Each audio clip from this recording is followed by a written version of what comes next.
Bistado mga joyride driver na rumalakit bilang habal-habal sa PTEX.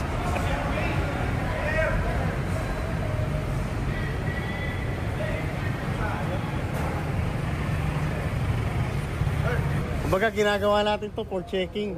Kumbaga inuhuli natin yung mga hindi legit na joyride.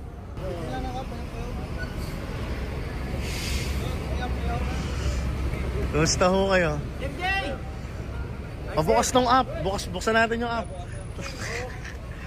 Bukas app. For checking lang, inuhuli natin yung mga nagko-colorum sa atin. Kasi yung mga uniform ginagamit na sa kalokohan eh. Ito. Sa ano si Sir? Sir, di ka pala joyride. Bakit nagsusuot ka ng joyride uniform? Sa anak ko po ito. Medyo mainit kasi pa. Paano yun, Sir? Kailangan namin kayong i-hold dito. Kasi hindi ho kayo. Hindi po pwede. Hindi ho po pwede. Ito ka lang muna, Sir, ha? Okay, sir. Oo, pakita mo lang muna, Sir, yung lisensya nyo kay Sir.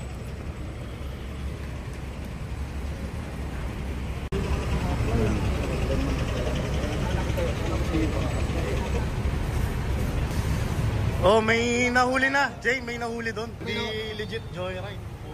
May pasahero ba? Asa na? Ayun, naka-hold. Sir. Oh, sir, ayun, sir. May nahuli tayong isa. Meron pa isa. Ah, meron pa? Sa barangay ko. Oh.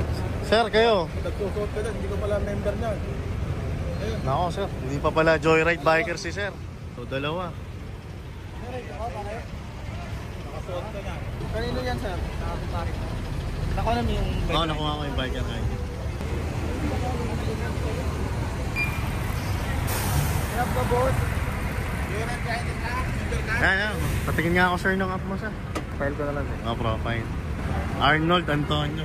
Ayan, sige. Ingat, may booking na. Ingat po.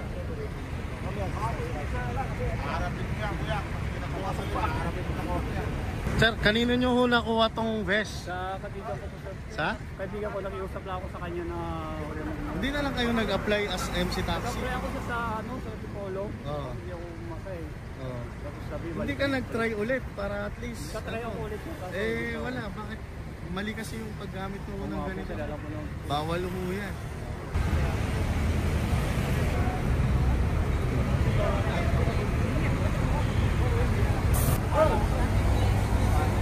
Ayun na, tumakbo. Hindi legit biker yun. Kuha yung dogs. Click na item, sir. Click na item. Kaya nga po yan.